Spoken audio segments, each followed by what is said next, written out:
The first time I saw him, he was unconscious, pale, and surrounded by men who looked like they belonged in a courtroom or a graveyard, not a hospital. Something in my chest tightened before I even knew his name, and I had no idea that this moment would quietly change the rest of my life. That morning, the air felt sharp with the first sign of fall as I rushed through the sliding doors of Pine Ridge Medical Center. I was running on too little sleep and too much coffee, my auburn hair tucked under my nurse's cap, my mind already moving through patient charts. The hospital was in that strange calm between night and day shifts, machines humming softly, footsteps echoing down long white halls. I had worked in the nephrology department for 4 years, and it felt more like home than my small apartment ever did. Most people said nursing came naturally to me. What they didn't know was why. My father died of kidney failure when I was 16. I still remembered the waiting, the phone calls, the hope that slowly disappeared. That loss stayed with me and shaped every choice I made after. I was heading toward my unit when Dr. Patel stopped me in the hallway, a tablet clutched in his hand. His face was tense in a way I didn't see often. "Valerie, we have an emergency case coming in," he said. "Male, mid-40s, acute renal failure. We need to prepare for dialysis right away. He's crashing fast." I nodded and followed him, already shifting into work mode. When the patient arrived, the whole ward seemed to change. He wasn't alone. Men in dark suits with earpieces moved into position like they owned the place. Nurses whispered. Doctors glanced up. But I focused on the man on the bed. His name was Frank Castellini. Even unconscious, he carried a strange weight. He was tall and broad, though illness had drained the strength from him. His skin had a yellow tint, his ankles swollen, his breathing shallow. Scars crossed his torso, signs of an old life full of battles I could only guess at. Still, there was something lonely about him that reached me in a way I couldn't explain. Days passed, and I found myself assigned to room 512 more often than not. Frank woke up slowly, his dark eyes sharp and observant. He didn't demand special treatment. He didn't complain. He watched everything. Sometimes his gaze followed me as I checked his vitals. Not in a way that made me uncomfortable, but with a quiet intensity that made me feel seen. During rounds one morning, Dr. Patel spoke quietly. "His kidneys are failing beyond what dialysis can handle," he said. "Without a transplant soon, he doesn't have much time. His blood type is rare. Finding a donor will be difficult."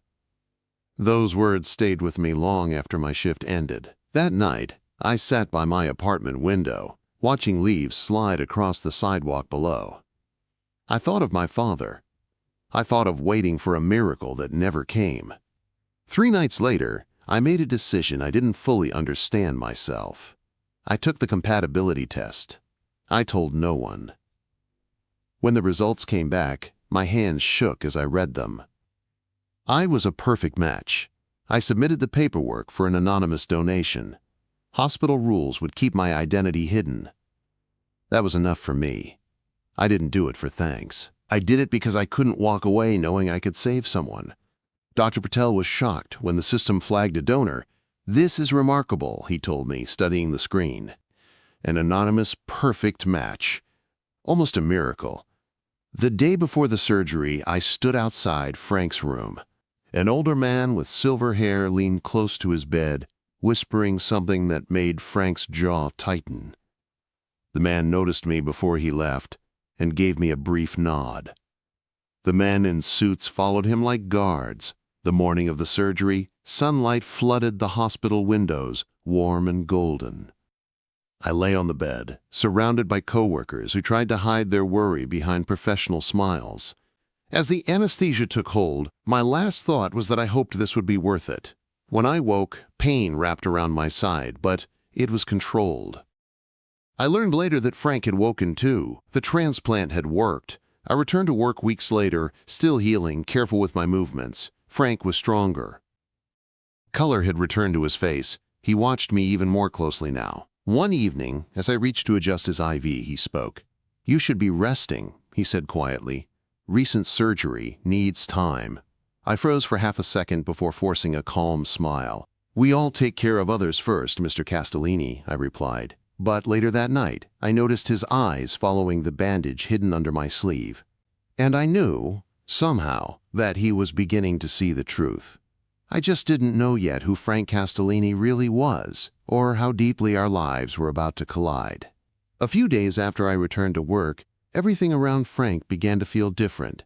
Not louder or dramatic, but sharper, like the air before a storm. Men in suits still stood near the door, but now they watched me too. Not in a threatening way, just alert, as if my presence mattered more than it should have. Frank recovered faster than expected. Doctors called it luck. I knew better.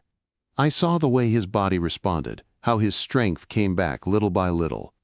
Every morning when I entered his room, he looked at me like he was trying to solve a puzzle he couldn't put down. I kept my distance. I reminded myself he was a patient. Nothing more.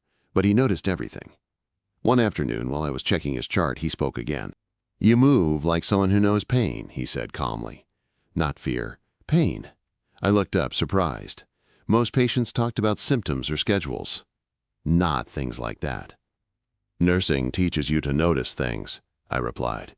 He gave a small smile that didn't quite reach his eyes. "Or maybe loss teaches you first." That hit too close. I finished my work quickly and left the room with my heart racing. Later that week, Dr. Patel pulled me aside. "The donor wishes to remain anonymous," he said carefully. "But Mr. Castellini has resources. He's asking questions." I nodded, pretending calm. Inside, fear flickered. I hadn't done this to be known. The night he found out I wasn't there, I learned later that he ordered a quiet investigation. No threats, no pressure, just facts. When the truth reached him, it changed something in him that even illness had not. The next morning when I walked into his room, the air felt heavy. He watched me in silence as I checked his blood pressure, my hands steady by habit. "Why did you do it, Valerie?" he asked softly.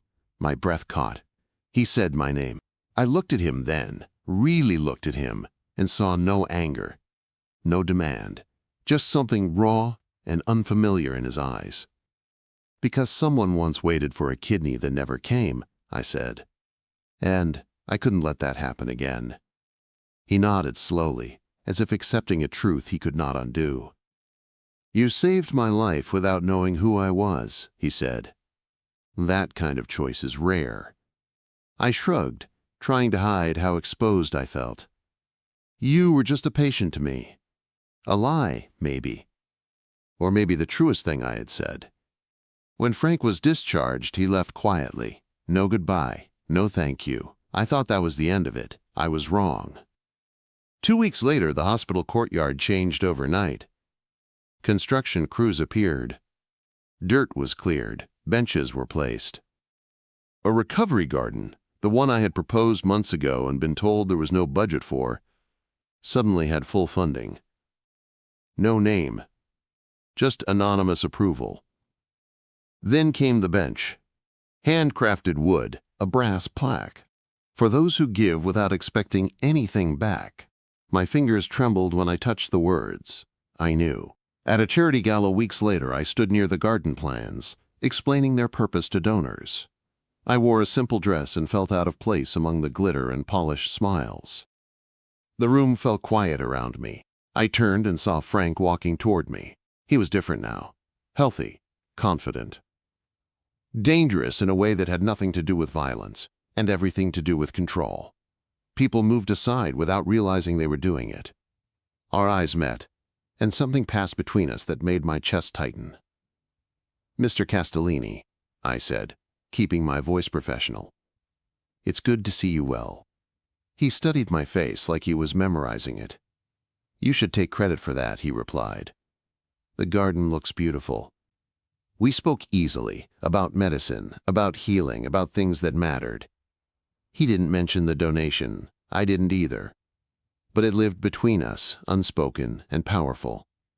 Later, on the terrace, he asked me to dance. "Just one," he said, like it was a request, not an order. I surprised myself by saying yes. As we moved, slow and careful, he leaned close. "You know who I am now," he said quietly. I nodded. "And you're still here." I met his gaze. I wanted to know the man who lived because of me, not the rumors. That night, He invited me to dinner. The restaurant was empty when we arrived. Candles flickered. The city lights reflected on the water. We talked for hours. He told me about his childhood, his family, the weight of a name that came with expectations and blood. I told him about my father. When he walked me home, he didn't touch me. He just looked at me like I was something fragile and dangerous at the same time. The next day, his driver picked me up. The estate was massive, quiet, guarded. "This is for your recovery," he said when I questioned it. Nothing more. But as days passed, I realized this wasn't just care, it was protection.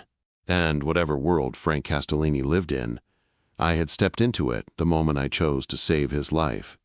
I just didn't know yet how hard it would be to leave. Living at Frank's estate felt unreal, like stepping into a world that existed behind locked doors most people never saw.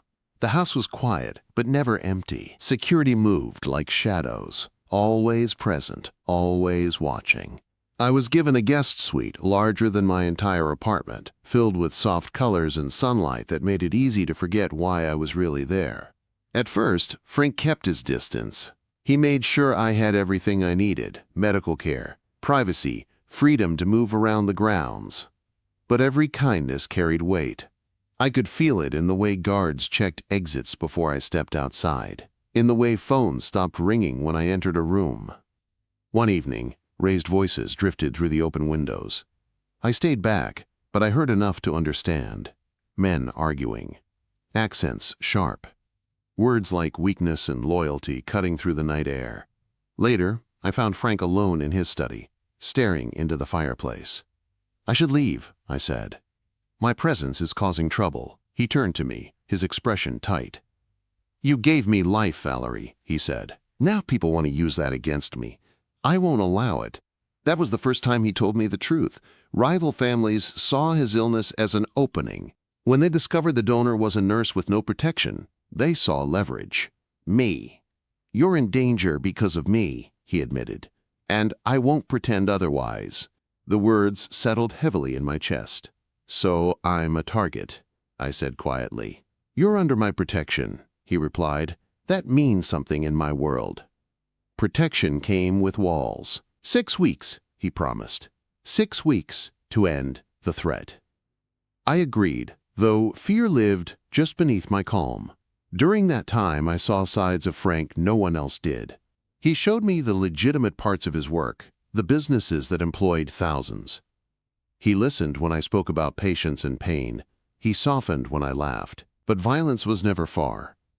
One night, gunfire shattered the estate's silence. I treated injured men with steady hands while my heart pounded. Frank moved through the chaos like a force of nature, calm and terrifying. Afterward, I realized something had changed. The danger wasn't outside anymore. It was close, personal. The council met soon after. Powerful men questioning Frank's judgment, questioning me. I heard it through walls and silence. "You must choose," they told him. "Power or her." I packed that night. "I won't be the reason you lose everything," I said when he found me. He looked at me like he was seeing his future split in two. "What if I let it burn?" he asked. "What if I choose something real for once?" I didn't answer, because part of me already knew his choice. By dawn, he showed me the files, years of evidence. An exit plan he had never intended to use. "You planned this long before me," I said. "Yes," he replied. "But you gave me a reason to walk away." The next weeks moved fast. Meetings, quiet phone calls, plans unfolding in shadows. Then, one morning, the news broke. Families arrested, empires collapsing. Frank disappeared. I returned to my life, but it felt smaller now, empty in places I hadn't known existed. 3 months later, a letter arrived. No name, just coordinates and a date. Against all logic, I went. The villa stood on a hillside overlooking the sea. Olive trees swayed in the breeze. When the door opened, Frank stood there, free, softer, real. "You came," he said.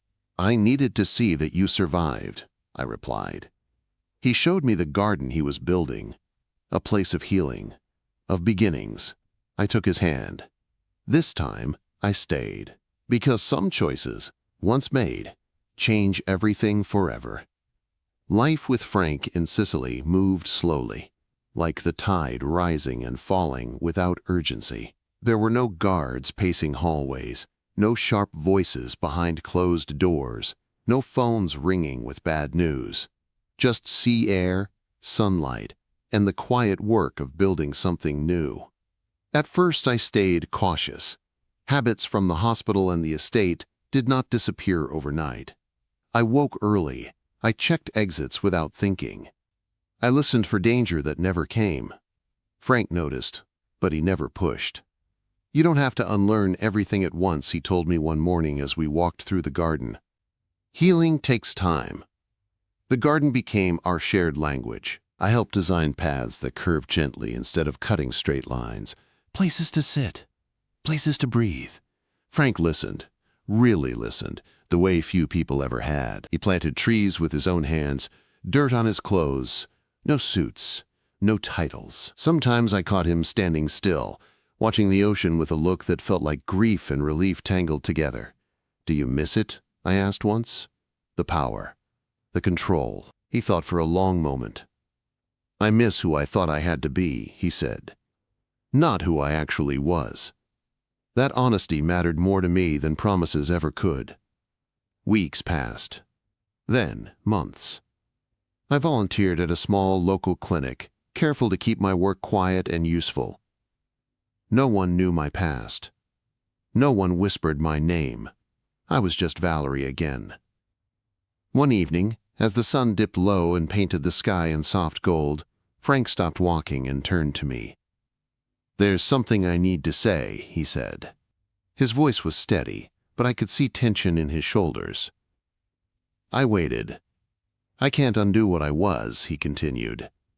"I won't pretend the past doesn't exist. People were hurt because of the world I lived in. That truth stays with me." I nodded. I had never asked him to erase himself. "But I can choose what comes next," he said. "And I want that choice, to be honest. With you." He took my hands, not like a man claiming something, but like someone asking permission. "I don't want protection to be the reason you stay, or gratitude, or obligation. I want you here because you choose me." The words settled into my chest, warm and terrifying. "I chose you the day I gave a part of myself to save a stranger," I said softly. I just didn't know his name yet. That was the night we stopped circling the truth. Love with Frank was quiet, not loud or dramatic. It lived in shared meals, in early mornings, in the way he checked my side without making it obvious, in the way he listened when I spoke, even when the topic was small and ordinary. Sometimes the past reached for him. News articles, rumors, names that surfaced and disappeared again. Each time, he faced them without running. "You gave me a future," he told me once. "Now I'm learning how to live in it." 1 year later, we returned to the United States briefly. Not to the city he once ruled, but to the hospital garden that had started everything. The recovery garden was in full bloom. Patients sat quietly. Families walked slow paths together. I watched Frank stand near the bench with the brass plaque, reading the words again. "For those who give without expectation of return." He looked at me, his eyes softer than they had ever been. "I finally understand what that means," he said. "We didn't stay long. Some places are meant to be honored, not revisited." Back in Sicily, the garden was finished. Trees tall enough to give shade, flowers bright and alive. A fountain at the center, water moving steadily, peacefully. On a warm evening, Frank took my hand and led me to the center of it. "This is our beginning," he said. "No secrets, no shadows." I thought about the girl I had been. The nurse running through hospital halls. The daughter who lost her father. The woman who gave without knowing why her heart insisted she must.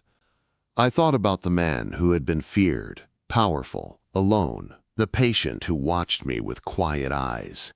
The man who chose to walk away from everything he knew. I smiled. "Then let's live it well," I said. And for the first time, the future didn't feel heavy. It felt open.